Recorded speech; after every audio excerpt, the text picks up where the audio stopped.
Good morning दोस्तों। Adverb chapter start करते हैं। इसको 6 या 7 वीडियो में होप सो कंप्लीट कर देंगे। इसके जो बेसिक रूल हैं, जो हमारे एग्ज़ाम में क्वेश्चन आते हैं, उनके ऊपर जो भी रूल होते हैं वो जिस रूल के बेसिस पे बने होते हैं वो सारे रूल हैं यहाँ पे।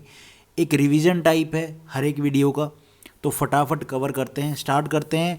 एडवर्ब क्या होते हैं और ये कहाँ पे यूज़ होती हैं। जैसे हमने एडजेक्टिव चैप्टर पढ़ा कि एडजेक्टिव्स होते हैं वो नाउन के लिए होते हैं, कि नाउन की विशेषता बताते हैं, वो कम है, ज़्यादा है, क्वालिटी में, साइज़ में, शेप में, वो चीज़ें एडजेक्टिव का काम था। तो एडवर्ब का क्या काम है, देखो।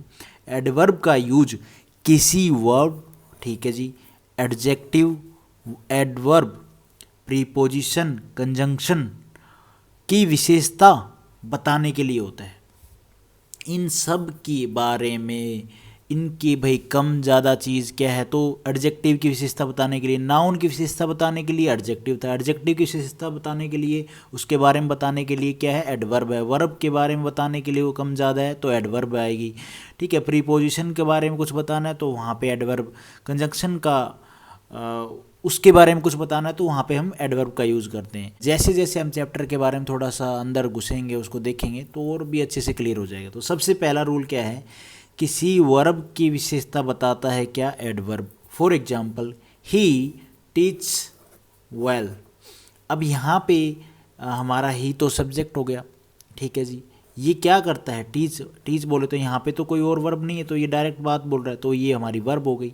वेल, अब टीच पढ़ाता कैसा है भाई, वो ही टीच वो पढ़ाता है, पर कैसा पढ़ाता है, वो वेल पढ़ाता है। तो ये जो वेल है यहाँ पे, ये एडजेक्टिव नहीं है, ये एडवर्ब है, और ये किसके बारे में, वर्ब के बारे में बता रही है कि वो कैसा पढ़ाता है, अच्छा पढ़ाता है।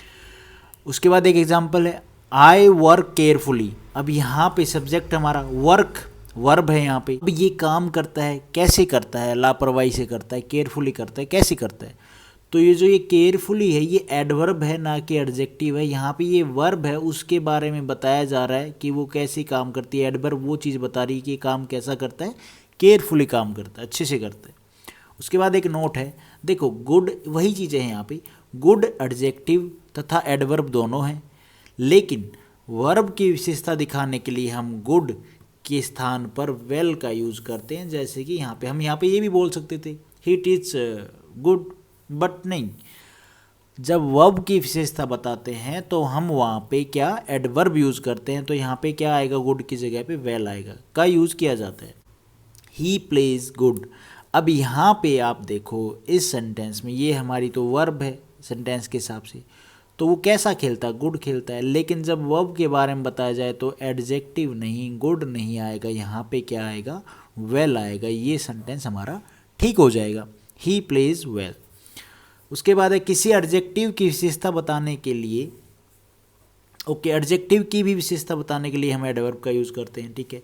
You are a very good boy. अब ये तो हमारा बॉय तो नाउन हो गया, अब बॉय कैसा है, गुड है, एडजेक्टिव बताता है नाउन की विशेषता, ठीक है। अब गुड भी कितना है भाई, कम ज़्यादा, जैसे हम स्कूल टाइम में हमें टीचर देती थी ना गुड, एग्ज़ाम में वेरी गुड, वही।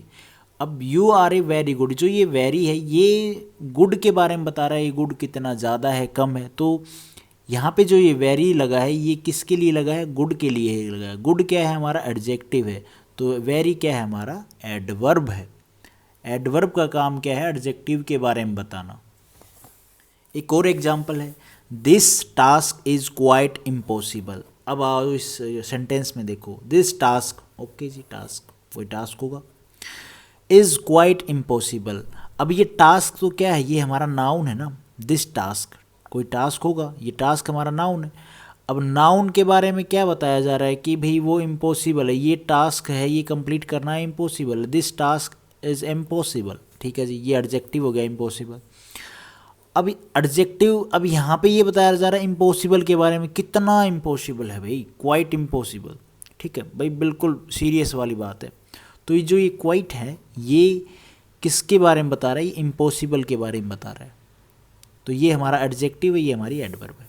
थोड़ा सा ये समझ में नहीं आया होगा ना, और भी क्लियर कर दूंगा आगे, जैसे जैसे हम एमसीक्यू करेंगे ना, तो हर एक चैप्टर के, चैप्टर वाइज, तो क्लियर हो जाएंगे डाउट यार, ऐसी बात नहीं है। उसके बाद ये रूल है, एडवर्ब की विशेषता बताने के लिए भी हम एडवर्ब का यूज़ करते हैं। अच्छा जी, सी प्लेड वेरी वेल। अब यहाँ पे सी सब्जेक्ट हो गई हमारी, क्या करती है वो, खेलती है। वर्ब हो गई हमारी, कैसी खेलती है भाई, वेल खेलती है, अच्छी खेलती है। ओके जी, यहाँ पे ये एडवर्ब है हमारी, ठीक है। वर्ब की विशेषता क्या बता रही है, ये वेल बता रही ना, तो ये तो एडवर्ब हो गई। अब इसमें भी इसने बता दिया एडवर्ब की विशेषता बता सकते हैं, वेरी लगा दिया तो ये भी एडवर्ब है, ये एडवर्ब की ही विशेषता बताई जा रही है। तो हमें सेंटेंस में यही देखना, जो सेंटेंस में सेंस है वो किसके बारे में, वर्ब के बारे में है, नाउन के बारे में जो वर्ड है वो बता रहा है, वो क्या नाउन के बारे में बता रहा होगा तो वो एडजेक्टिव होगा। और अगर वर्ब के बारे में बताया जा रहा है, उसकी विशेषता बताई जा रही है, तो वो हमारे वहाँ पे क्या होगी, एडवर्ब होगी। I use to run very fast. अब यहाँ पे देखो रन क्या है हमारी, वर्ब, वेरी फास्ट। यहाँ पे रन क्या है, वर्ब है। वर्ब की विशेषता कौन बताती है, एडवर्ब। नाउन होता तो एडजेक्टिव बताती, अब एडवर्ब बताती, फास्ट हमारी एडवर्ब है यहाँ पे। और एडवर्ब की भी विशेषता कौन बता रही है, वेरी बता रही है, तो ये भी हमारी एडवर्ब हो जाएगी। उसके बाद थर्ड रूल है प्रीपोजिशन की विशेषता बताने के लिए। अच्छा जी, the plane flew directly above our heads. Okay जी, अब यहाँ पे आप सेंटेंस देखो, अबोव क्या है, अबोव हमारा प्रीपोजिशन है। अब यहाँ पे सेंस देखो सेंटेंस की, the plane flew directly above our heads. अब इस सेंटेंस में अबोव प्रीपोजिशन है, डायरेक्टली अबोव। अब अबोव कितना भाई, कितना ऊपर, अबोव तो भाई आसमान में तो सब चीज़ें अबोव ही है, हमारे सर के ऊपर तो जो भी है वो अबोव ही है ना। अब बिल्कुल सर के ऊपर है तो हम वहाँ बोलेंगे डायरेक्टली। अब ये जो डायरेक्टली है ये अबोव के बारे में बता रहा है कि भाई कितना अबोव, भाई इधर भी above, left right west north south east, भाई अबोव ही होंगे ना सारे जो भी सर से ऊपर होंगे वो तो डायरेक्टली बिल्कुल सर के ऊपर। तो ये जो डायरेक्टली है ये एडवर्ब है और ये प्रीपोजिशन के बारे में बता रही है। थोड़ा सा कॉम्प्लिकेटेड है इसको समझाना कॉम्प्लिकेटेड नहीं है, समझना कॉम्प्लिकेटेड हो जाता है, बट जैसे जैसे हम आगे बढ़ेंगे हो जाएगा क्लियर। कंजंक्शन की विशेषता बताने के लिए, अब ये कंजंक्शन वाला चैप्टर पढ़ेंगे तो भी आपको अच्छे से पता चलेगा ये क्या होते हैं, फिर भी यहाँ पे बताया जा रहा है तो देख लेते हैं। Everyone started yelling right when I got there. अब ये जो व्हेन है ये हमारी कंजंक्शन है और राइट है ये इसके लिए यूज़ हुआ है, व्हेन के लिए। भाई everyone starting ailing right when, तो ये एडवर्ब है जो ये कंजंक्शन के लिए यूज हुई है। सेंटेंस की विशेषता बताने के लिए भी हम एडवर्ब का यूज़ करते हैं। For example, unfortunately India lost the last match. अच्छा जी, अब ये जो अनफॉर्चुनेटली है ये किसके बारे में बता रही है, पूरे सेंटेंस के बारे में बता रही है, तो ये भी हमारी एडवर्ब है। ये थोड़े से एक दो कॉम्प्लिकेटेड हैं, आगे देखेंगे इनको अच्छे से।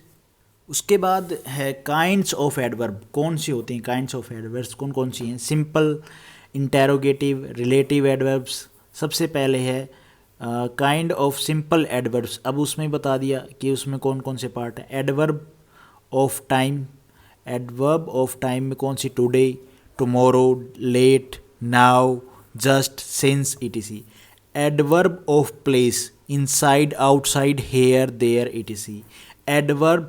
एडवर्ब ऑफ नंबर और frequency, once, twice, thrice, never, always, seldom, sometime, etc। Okay जी। Adverb of quality, range and extent, quite, enough, too much, very. Adverb of manner, carefully, fast, hard, slowly, badly. Adverb of reason, hence, therefore और consequently, etc। और भी हैं adverb of affirmation and negation, note हो गया, no हो गया, yes हो गया, श्योरली, इनडीड, etc। उसके बाद है काइंड्स ऑफ इंटेरोगेटिव एडवर्ब्स। अब ये कौन सी हैं, adverbs of time, place, number, quantity, manner, quality, state, cause, reason. ये सारी जो आपके सामने हैं, when, how long, what time, ये हमारी टाइम की होती हैं adverb of time. Adverbs of place, where, adverbs of number, how many times, how often, adverbs of quantity, how much, how far, adverbs of manner, quality, state, how, in what way, of cause or region, why, where, etc।